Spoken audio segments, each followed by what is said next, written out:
영국에서 유다의 얼굴이라고 하는 제목의 연극이 공연된 적이 있었습니다. 그 내용은 가룟 유다의 배역이 될 그런 배우를 찾는 내용입니다.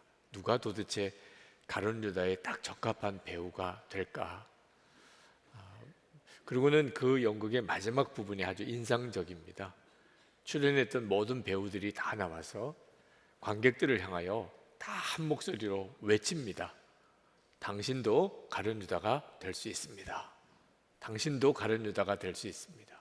당신도 가룟 유다가 될 수 있습니다. 그리고 막이 내려요. 관객들로서는 참 충격이고 또 황당하기도 했겠죠. 그러나 이 연극이 주는 메시지가 굉장히 의미심장합니다. 여러분도 가룟 유다가 될 수 있을까요? 그렇습니다. 어떻게 되면 가룟 유다가 되는 거죠?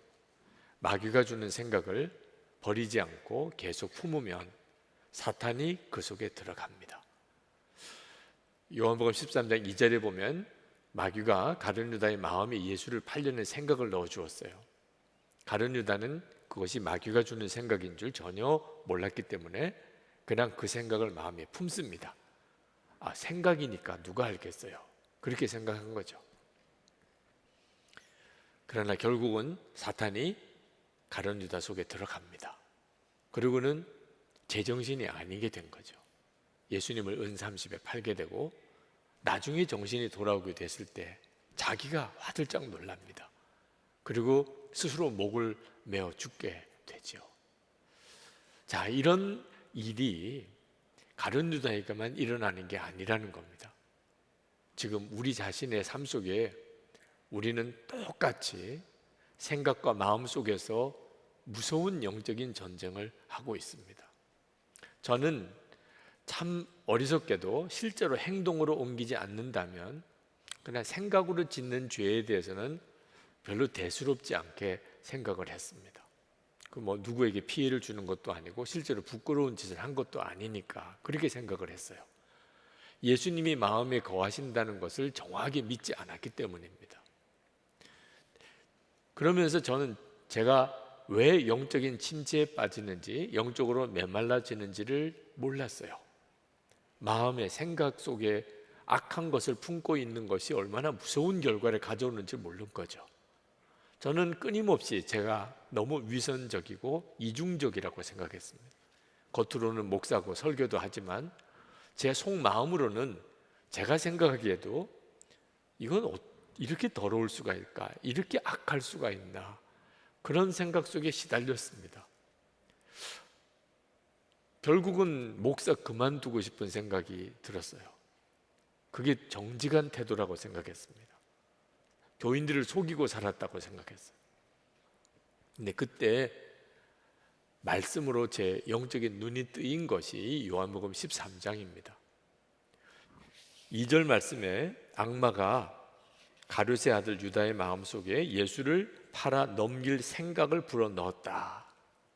이 말씀을 통하여 그동안에 제 속에 있는 온갖 말할 수 없이 더럽고 악한 생각들이 마귀가 넣어준 생각이라는 사실을 깨달은 거예요. 얼마나 어처구니 없는지, 얼마나 바보같이 살았는지. 그때부터 저는 생각 속에 마귀가 역사한다고 분별이 되면 대적하는 일을 시작을 했습니다. 사탄아, 내게서 떠나가.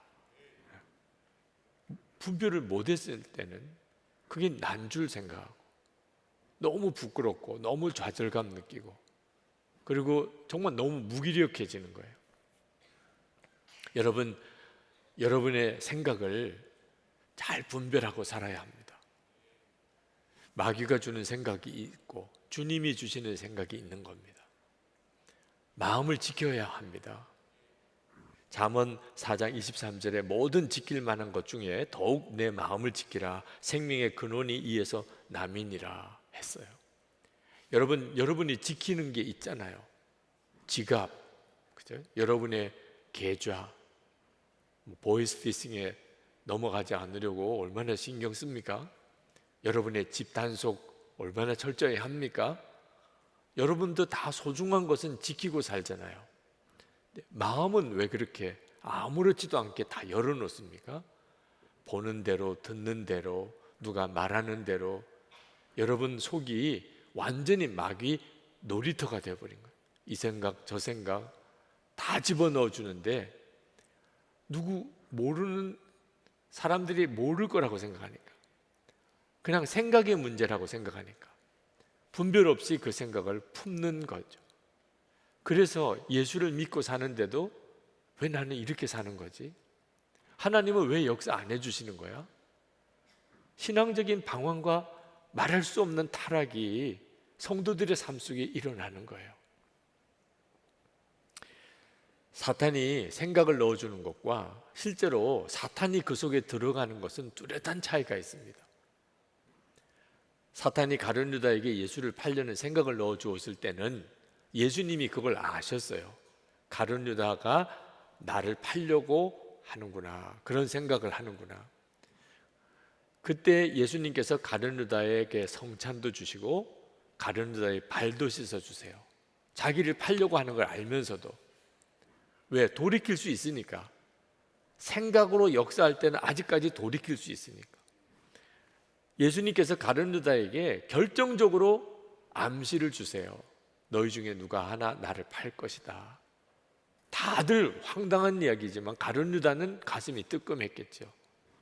누구냐고 할 때 내가 떡을 찍어 주는 자가 그다. 그게 무슨 의미인지를 다른 제자들은 몰랐지만 가룟 유다는 무슨 말인지 알았죠. 그리고 떡을 자기에게 주실 때 가룟 유다가 그때는 깨달아야죠. 주여, 제가 잘못했습니다. 이렇게 가야 맞는 건데 그 떡을 받아 먹어요. 그리고 사탄이 가룟 유다 속에 들어갑니다. 그제서야 예수님께서 이제는 내가 하고자 하는 일을 해라. 깨우쳐 돌이킬 때가 있고 이제는 어쩔 수 없을 때가 있다는 것을 알 수가 있습니다. 사탄이 들어가 버리면 이제는 더 이상 가룟 유다는 더 분별이 안 돼요. 그리고 가룟 유다는 그냥 나가버립니다. 예수를 팔려가는 거죠. 여러분, 우리의 삶 속에 똑같이 그와 같은 일들이 일어나고 있음을 여러분이 정신 똑바로 차려야 돼요. 자, 그런데 예수를 팔려고 가룟 유다가 이제 제사장을 찾아가는 바로 그 시간에 이제 남은 제자들에게 예수님께서 아주 중요한 말씀을 하세요. 그게 34절, 35절입니다. 이제 나는 너에게 새 계명을 준다. 서로 사랑하여라. 내가 너희를 사랑한 것 같이 너희도 서로 사랑하여라. 너희가 서로 사랑하면 모든 사람이 그것으로써 너희가 내 제자인 줄을 알게 될 것이다. 요 구절만 따로 놓고 보면 굉장히 은혜로운 구절이에요. 예수님께서 하신 말씀이 주님과 딱 맞는 내용이죠. 그런데 문맥을 놓고 보면 너무 이상한 말씀입니다. 지금 어떤 상황이에요? 예수님이 그토록 사랑하셨고 또 섬겼던 당신의 제자가 자기를 팔려고 제사장을 지금 찾아간 바로 그때예요. 여러분, 배신을 당해 보셨나요? 정말 사랑했는데 모든 걸 다 주고 그를 위해서 섬겼는데 그는 나를 팔아버리려고 해요. 이런 일을 겪으신 주님의 심정, 오늘 성경에도 마음이 너무 괴로웠다고 하시죠. 자, 이런 상황에서 예수님께서 내가 너희를 사랑한 것 같이 너희도 서로 사랑하여라, 이런 말씀을 하실 수 있으실까? 너무 분위기가 안 맞는 내용이잖아요. 이 말씀을 듣는 제자들조차도 얼마 안 가면 다 예수님 버리고 도망가고 베드로는 예수님을 3번이나 부인하게 될 겁니다. 그 제자들에게 내가 너희를 사랑한 것 같이 너희도 서로 사랑하라니. 여기서 사람은 어디서 달라지느냐? 영에 따라 달라지는 거예요. 상황, 여건, 환경 아니에요. 그 사람 속에 어떤 영이 있느냐에 따라 사는 게 다른 겁니다. 가룟 유다는 사탄이 들어가니까, 그러니까 탐심에 사로잡혀서 예수를 팔려고 당신의 당신의 스승이었던 예수를 팔려고 제사장을 찾아갑니다. 예수님은 자기를 팔려고 제자가 제사장을 찾아간 줄 알면서도 사랑하라고 가르쳐요. 영이 그 삶을 완전히 바꾸는 거예요. 그러니 여러분의 속에 있는 생각 속에 어떤 영이 역사하는지를 정말 확인해야 하는 거죠. 아무 생각이나 여러분의 생각이라고 생각하면 안 되는 거예요. 용서하라, 사랑하라, 그냥 성경에 늘 있는 말씀이고 설교하시는 목사님은 늘 그런 식으로 설교하시지, 이렇게 받으시고 건성으로 넘기면 안 됩니다. 이건 내가 진짜 예수 믿는 사람인지 구원받은 사람인지를 결정하는 결정적인 조건이에요. 예수님 보세요. 그렇게 배신을 당하고 제자가 팔아 넘길 이런 상황에서도 사랑하라고 권하잖아요. 내가 그런가? 하나님이 지금 내 안에서 그렇게 사랑으로 역사하는가? 어떤 사랑이죠? 우리 중에 뭐 사랑 안 하는 사람이 있겠습니까? 근데 우리 주님이 말씀하신 사랑은 내가 너희를 사랑한 것 같이 해요. 하나님은 온 인류를 구원하기 위해서 당신의 독생자를 내어주셨어요. 그렇게 사랑하라. 예수님은 우리 죄를 대신 지시고 십자가에 달려 못 박히셨어요. 그렇게 사랑하라. 그게 기준이에요. 예수 믿는 사람이라면, 구원받은 사람이라면 그렇게 사랑하라는 거예요. 여러분, 죄하면은 무슨 생각이 드나요? 살인, 강도, 음란, 방탕한 일, 또는 거짓말하고, 다 죄지요. 그러나 우리 예수 믿는 성도에게는 가장 무서운 죄, 더러운 죄는 용서 못하는 거, 다른 사람 판단하는 죄, 사랑하지 못하는 죄예요. 아니, 살인 강도보다 용서 안 하고 사랑 안 하는 게 더 큰 죄라니, 우리는 그렇다는 거예요. 왜? 십자가의 은혜로 구원받은 자니까. 예수님은 나 위에 대신 죽으시고 하나님은 독생자까지 주시면서 지옥 갈 수밖에 없는 나 구원해 주셨는데, 이 은혜를 안다면 용서하고 사랑하는 것이 우리에게 가장 중요하죠. 여러분이 이 사실을 명심해야 합니다. 여러분, 마음에 소원한다고, 내가 그렇게 살고자 갈망한다고 그렇게 사라지는 게 아니기 때문이에요. 여러분들도 다 솔직히 잘 살고 싶잖아요. 하나님 말씀대로 살고 싶잖아요. 믿음으로 살고 싶잖아요. 가정은 천국처럼, 천국 같은 가정 이루고 살고 싶잖아요. 부부 사이에, 부모 자녀 사이에, 형제 사이에. 여러분, 진짜 예수님이 주인 되시는 좋은 교회 세우고 싶잖아요. 마음은 있잖아요, 여러분. 근데 안 되는 걸 어떻게 해요? 계속 시험 들고, 사랑하고 사랑하기에도 시간이 아까운데 계속 다투고 싸우고 갈등하고, 왜 그렇게 자꾸 시험되는 일은 많고 화는 그렇게 나고, 어째 그렇게 모든 게 불평스럽고 짜증만 나는 거죠? 그리고 왜 그렇게 어처구니 없이 그렇게 은밀한 여러 죄에 자꾸 무너지지요? 마음의 결심만으로 안 된다는 거예요. 예수님께서 베드로에게, 지금 베드로는 십자가를 통과한 상태가 아니에요.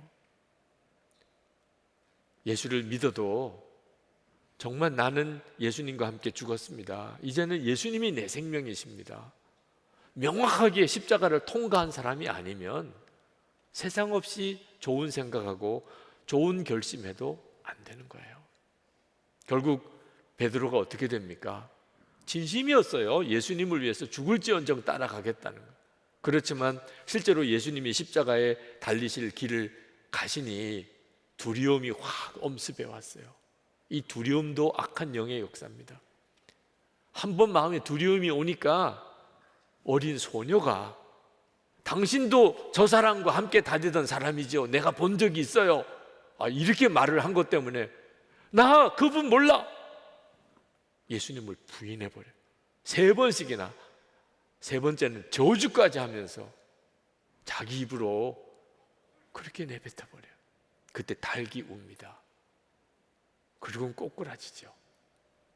여러분 중에 마음은 있는데 그대로 사라지지 않는 사람, 내가 그렇게 결심하고 결단했는데도 나는 왜 자꾸 이렇게 무너질까, 그러신 분들, 베드로를 보세요. 베드로도 그랬다니까.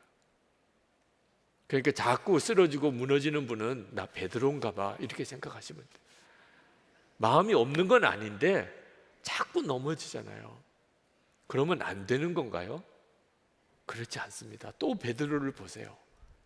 예수님을 3번이나 부인하고 저주까지 했던 베드로가 다시 일어섰잖아요. 초대교회의 위대한 사도가 되잖아요. 십자가에 거꾸로 매달려 순교하잖아요. 아니, 예수님을 그렇게 부인하던 베드로가 어떻게 또 그렇게 바뀌었나요? 예수님께서 베드로 속에 오신 거예요. 오순절 마가다락방에 성령이 임하시면서 예수님을 바라보는 눈이 뜨이게 됩니다. 전에는 주님이 자기 밖에 계셨어요. 이제는 예수님이 자기 안에 계세요. 이건 완전히 다른 문제예요. 그렇게 두려움에 사로잡히던 베드로, 이제는 예수님의 생명으로 사니, 그러니까 위대한 사도의 길을, 순교자의 길을 갔던 거죠. 여러분, 결심한다고 안 되는 거지만, 우리가 내 마음을 지킬 수 있는 힘이 없지만 주님은 해주세요.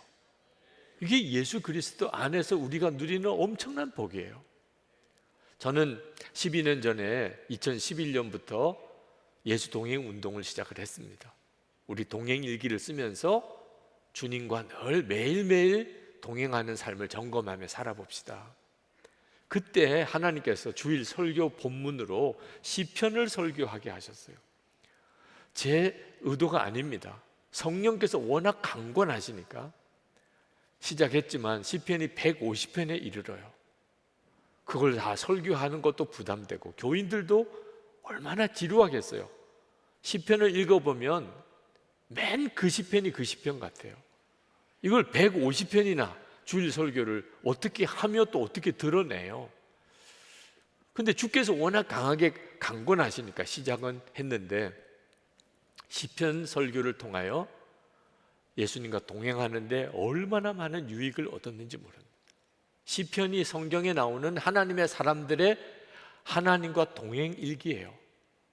하나님을 만나고 눈물의 기도를 드리고 하나님을 말할 수 없이 찬양하고 감사하고 주님과 동행했던 많은 간증들을 나누는 동행 일기라니까요. 그 시편 설교를 10여 년에 걸쳐서 했습니다. 그리고 설교집이 나오기 시작을 했는데 이번에 2번째 설교집을 내게 됐어요. 지난 주간에 2번째 설교집이 출간이 됐는데 제목을 예수님은 나의 선한 목자이신가, 그렇게 정했습니다. 조금 도전적인 질문으로 책 제목을 썼습니다. 예수님은 나의 선한 목자이시다, 그렇게 하면 될 텐데 이신가? 이렇게 틀었어요. 왜냐하면 제 마음속에 예수님이 진짜 선한 목자이신가? 질문해 봐야 된다고 생각했기 때문입니다. 예수님이 나의 선한 목자라고 그렇게 들어서는 알지만 실제로는 예수님이 선한 목자이신 삶을 살지 못하는 성도들이 너무 많은 거예요. 이 책 설교집 속에 시편 23편 설교가 들어있습니다. 다른 시편은 한 편에 한 번의 설교를 했는데 시편 23편만큼은 한 절씩 6편의 설교를 했어요. 그만큼 예수님이 나의 목자가 되시는 것이 중요한 메시지입니까? 아니, 예수님은 우리의 선한 목자이신데 왜 선한 목자와 함께 사는 삶이 안 되는 거죠? 예수님의 양이 아니니까, 예수님의 양으로 살지 않으니까. 예수님이 왜 우리를 굳이 양에다가 비유하셨을까요? 양은 어리석고 양은 약하고 양은 또 고집도 세고 별로 좋은 동물 아닌 것 같아요. 그런데 예수님이 왜 우리를 굳이 양이라고 표현하셨을까요? 양은 오직 하나, 목자만 죽으라고 따라다녀야 사는 존재예요. 목자만 바라보고 목자의 음성에만 귀 기울이고 살아야 이리와 늑대들이 잡아먹으려고 우글거리는 상황에서 살아남을 수 있다는 거예요. 여러분, 지금도 우린 형편이 똑같아요. 마귀가 우는 사자처럼 삼키려고 돌아다니고 있다고 그랬습니다. 아니, 마귀가 도대체 어디서 우리를 삼키려고 한단 말입니까? 보이지도 않는데 여러분의 마음의 생각을 한번 가만히 돌아보세요. 지난 한 주간 동안 여러분이 어떤 마음의 생각 속에 살았는지, 마귀가 진짜 역사하는지 안 하는지는 생각만 보면 알 수 있다니까요. 두려움을 넣어주고 염려를 넣어주고 미움, 시기, 질투, 그렇게 계속 분열하고 싸우고 원망하고 불평하고 죽고 싶고 죽이고 싶고 은밀하게 짓는 죄, 음란, 탐심의 유혹으로 계속해서 여러분 시달리지 않았나요? 나는 왜 이런 생각하지? 나는 왜 이런 마음이지? 성경을 가만히 보세요. 영적인 역사가 얼마나 실제하시냐 말이에요. 여러분, 마귀가 그토록 우리의 생각으로 우리를 사로잡으려고 하면, 그러면 우리 인생은 그렇게 되는 거예요. 우리가 어떻게 이기죠? 도대체 마귀와 어떻게 싸워 이기죠? 그래서 주 예수님이 우리 안에 오신 거죠. 예수님께서 우리 안에 왜 오시나요? 우리의 마음과 생각을 지키려고.